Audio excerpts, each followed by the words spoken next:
ದಶಕಂಠನಾದ ರಾವಣನು ರಾತ್ರಿಯ 3ನೆಯ ಝಾವದ ಕೊನೆಯಲ್ಲಿ ತನ್ನ ಧರ್ಮಪತ್ನಿಯ ಅಂತಃಪುರದಲ್ಲಿ ನಿದ್ರಿಸಿದ್ದವನು ಒಮ್ಮೆಯೇ ಎಚ್ಚೆತ್ತು ಸೀತಾದೇವಿಯ ದರ್ಶನವನ್ನು ಪಡೆಯಲು ಬಯಸಿದನು.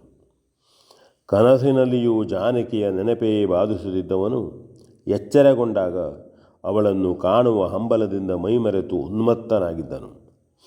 ಅಂತೆಯೇ ಸಕಲ ವಸ್ತ್ರಾಲಂಕಾರ ಭೂಷಿತನಾಗಿ ತನ್ನಾಪ್ತ ಪರಿವಾರ ಪರಿವೃತನಾಗಿ ಅಶೋಕವನದತ್ತ ಹೊರಟನು.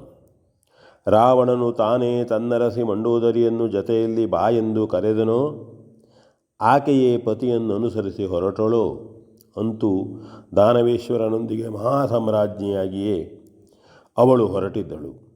ಹೊಸ ದಂಪತಿಗಳಂತೆ ಆ ರಾವಣ ಮಂಡೋದರಿಯರು ನಿಯತವಾದ ಪರಿಚಾರ ವೃಂದದಿಂದಾವೃತರಾಗಿ ಪ್ರಮದಾವನದತ್ತ ಪ್ರಯಾಣ ಹೂಡಿದರು. ಅನೇಕ ದೀವಟಿಗೆಗಳು 2 ಬದಿಗಳಲ್ಲೂ ಸಾಲ್ಗೊಂಡು ಹಿಂದೆಯೂ ಮುಂದೆಯೂ ಒಂದೇ ಸಮನಾಗಿ ಸಾಗುತ್ತಿದ್ದಂತೆಯೇ ಆ ಮಧ್ಯದಲ್ಲಿ ಛತ್ರ ಚಾಮರಾದಿಗಳಿಂದೊಪ್ಪಿ ಸಪತ್ನೀಕನಾದ ರಾವಣನು ನಾನಾ ವಸ್ತು ಒಡವೆಗಳನ್ನು ಹಿಡಿಸಿಕೊಂಡು ಬರುತ್ತಿದ್ದನು.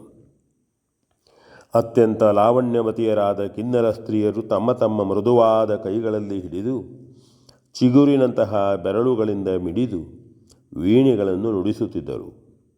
ಮನೋಹರವಾದ ರೂಪವುಳ್ಳ ಯಕ್ಷಸ್ತ್ರೀಯರು ಮೃದಂಗವನ್ನು ಕಟಿಗೆ ಸುತ್ತಿಕೊಂಡು ಕೋಮಲವಾದ ತಮ್ಮ ತಮ್ಮ ಕೈಗಳಿಂದ ವಿವಿಧ ತಾಳಲಯಾದಿಗಳೊಪ್ಪಿ ಬಡಿಯುತ್ತಿದ್ದರು. ಲೋಕಮೋಹಕವಾದ ರೂಪದಿಂದೊಪ್ಪಿ ತಂಗಾಳಿಗೆ ಮೈಯನ್ನೊಡ್ಡಿ ಹೂಬಳ್ಳಿಗಳಂತೆ ತೂಗಿ ತೊನೆಯುತ್ತಿರುವ ವಿದ್ಯಾಧರೆಯರು ಕೈಯ ಕಂಕಣದ ವಾದನವನ್ನು ಪೂರೈಸುತ್ತಿದ್ದರು.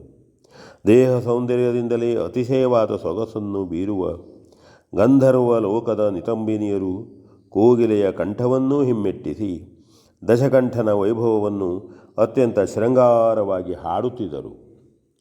ಉಟ್ಟ ಸೀರೆಯ ನೆರಿಯನ್ನು ಸೆರಗನ್ನು ಬಿಗಿದು ಕಟ್ಟಿ ಕಟಿಗೆ ಸುತ್ತಿ ಕಾಲಂದುಗೆಯ ಝಣತ್ಕಾರದೊಂದಿಗೆ ಕೈಯ ಕಂಕಣರವವನ್ನು ಹೊಂದಿಸಿಕೊಂಡು ವಿವಿಧ ಭಂಗಿಗಳಲ್ಲಿಯೂ ಗತಿಗಳಲ್ಲಿಯೂ ಶೃಂಗಾರದ ಭಾವವೊಂದನ್ನೇ ಬಿಂಬಿಸುತ್ತಾ ಮೈ ಮುರಿದು ಬಗ್ಗಿ ಬಳುಕಿ ವಯ್ಯಾರದಿಂದಲೇ ನಾಗಲೋಕದ ವನಿತೆಯರು ನರ್ತಿಸುತ್ತಿದ್ದರು. ದೇವ ದಾನವ ಮಾನವ ಲೋಕದ ಬೇರೆ ಬೇರೆ ಸೌಂದರ್ಯ ಪ್ರತೀಕಗಳಾದ ಸುಂದರಿಯರು ತಮ್ಮ ತಮ್ಮ ರೀತಿಗೊಪ್ಪುವ ಅಲಂಕಾರಗಳಿಂದಲೇ ಶೃಂಗಾರಗೊಂಡು ಅದೇ ರೀತಿಯ ಅಲಂಕಾರ ಯೋಗ್ಯವಾದ ಒಡವೆಗಳನ್ನು ಪ್ರತ್ಯೇಕವಾಗಿ ಒಂದೊಂದನ್ನು ಒಬ್ಬೊಬ್ಬರು ರತ್ನಖಚಿತವಾದ ಬಂಗಾರದ ಹರಿವಾಣದಲ್ಲಿಟ್ಟು ಹಿಡಿದುಕೊಂಡು ನಡೆಯುತ್ತಿದ್ದರು.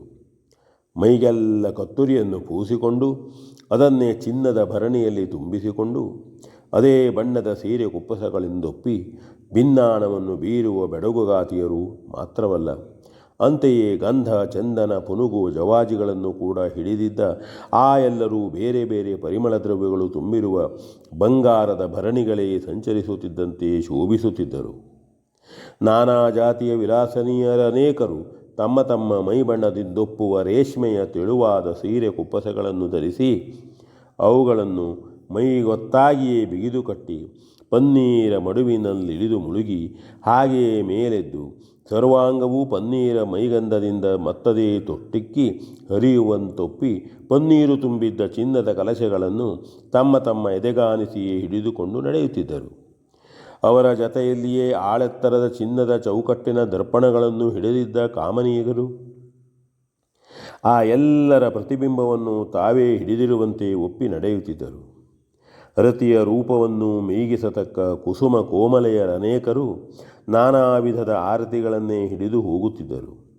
ಪ್ರತಿಯೊಂದು ಚಿನ್ನದ ಬಂಡಿಯಲ್ಲಿಯೂ ಒಳಗೆ ಮಣ್ಣನ್ನು ಮೆತ್ತಿಟ್ಟು ಕೆಂಡವನ್ನು ಸುರುವಿ ಅವುಗಳಲ್ಲೆಲ್ಲ ಬೇರೆ ಬೇರೆ ವಿಧದ ರೂಪಗಳನ್ನು ಕೊಡವಿ ಪರಿಮಳವನ್ನೇ ಎಳೆದು ಸಾಗಿಸುವ ಮಹಾ ಸಾಹಸದ ಪ್ರತೀಕವಾಗಿ ಅನೇಕ ಸುಂದರಿಯರು ಆ ಕೆಲಸದಲ್ಲಿ ನಿಯತಗೊಂಡೇ ಮುಂಬರಿಯುತ್ತಿದ್ದರು.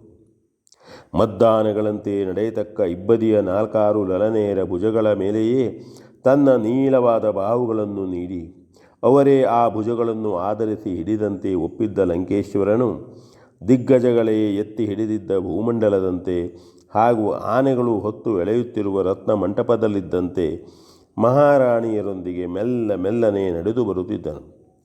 ಚಂದ್ರಕಿರಣದಂತೆಯೇ ಶೋಭಿಸುವ ಹಾಗೂ ಬಂಗಾರದ ಹಿಡಿಯೆಂದೊಪ್ಪುವ ಚಾಮರಗಳನ್ನು ಹಿಡಿದು ಬೀಸಿ ಸಮ್ರಾಟನನ್ನು ಓಲೈಸಿ ನಲಿಯುತ್ತಿರುವ ಪ್ರತಿಪದಾದಿ ಪೂರ್ಣಿಮಾ ಅಂತ ಕಲೆಗಳಂತಿರುವ ಷೋಡಶ ಸಂಖ್ಯೆಯಿಂದೊಪ್ಪುವ ಶೀತಾಂಶು ವದನೆಯರ ಗಡಣದ ಮಧ್ಯದಲ್ಲಿ 100 ಇತರ ನಾರಿಯರಿಂದ ಆವೃತನಾಗಿ ದಶಮುಖನು ಕೊಂಗೊಳಿಸುತ್ತಿದ್ದನು.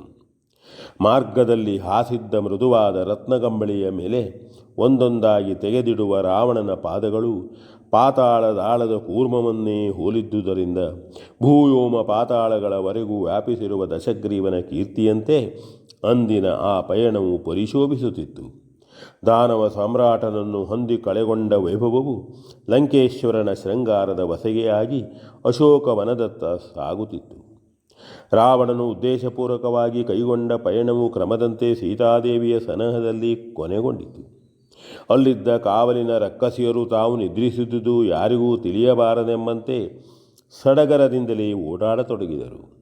ಜಾನಕಿಯ ಮುಂಭಾಗದಲ್ಲಿ ಆಗಲೇ ಸುಸಜ್ಜಿತವಾಗಿ ತಂದಿಟ್ಟ ರತ್ನಪೀಠದ ಮೇಲೆ ದಶಕಂಠನು ಉಪಸ್ಥಿತನಾದನು. ಚಾಮರಗಳು ಕ್ರಮದಂತೆ ಬೀಸಲ್ಪಡುತ್ತಿದ್ದವು. ಮಹಾರಾಣಿ ಮಂಡೋದರಿಯು ಪತಿಯ ಪಾರ್ಶ್ವದಲ್ಲಿ ಕಪೋಲ ಹಸ್ತೆಯಾಗಿ ನೆಲವನ್ನೇ ನೋಡುತ್ತಿದ್ದಳು. ಪದ್ಧತಿಯಂತೆ ಲಂಕೇಶ್ವರನನ್ನು ಹೊಗಳುವವರು ಹೊಗಳಿದರು.